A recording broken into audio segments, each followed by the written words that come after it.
Governor Sarah Palin has taken heat for coming across in television interviews as ill-informed, but she is turning that to her advantage, hitting back at the mainstream media. CNN's Brian Todd joins us now with more on this. What's Palin's strategy here, Brian? Well, John, her campaign says it's something she's been doing all along, but there's clearly an effort now to hit home the message that Sarah Palin is the perfect foil for those Eastern media elites.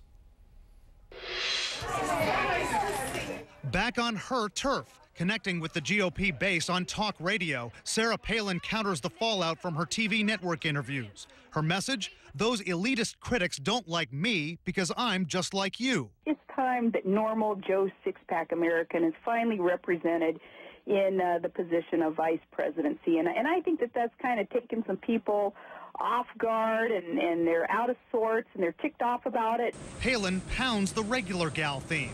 Her 401k's taking a hit these days, she says, and there's been a lot of times that Todd and I have had to figure out how we were going to pay for health insurance.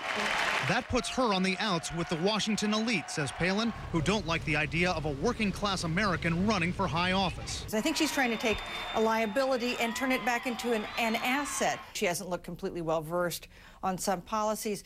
But, you know, if she doesn't know exactly what the Bush doctrine is when she's asked about it, I think a lot of Americans would listen to that and say, I can relate to that. Her campaign says this is not a new tactic, that she's always connected with voters at their level. But during the radio interview, Palin was also set up to counterpunch the mainstream media.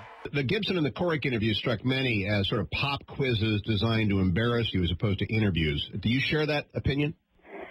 Well, you know, I have a degree in journalism also, so it surprises me that so much has changed since I received my education in journalistic ethics all those years ago.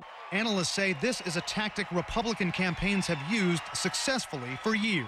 If you're a Republican and you want to throw red meat to the base and get them excited and donating money and time, just attack the news media. It's a surefire way to get the results you want.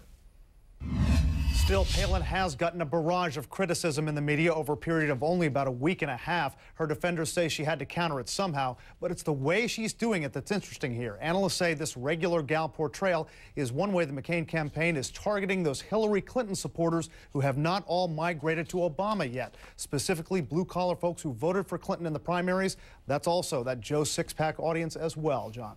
All right. And how are her approval ratings with the base these days? Well, our polls in September show that between early and late September, her favorable ratings among people calling themselves conservatives and more broadly Republicans did go down slightly. Now, that could be reflective of her performance in those network interviews, but it's also very relative. 88% of Republicans in our latest poll still had a favorable opinion of her. She is scoring big with their base. Well, that's good in anybody's books. Brian Todd for us this afternoon. Brian, thanks so much. Thank you. And as she makes it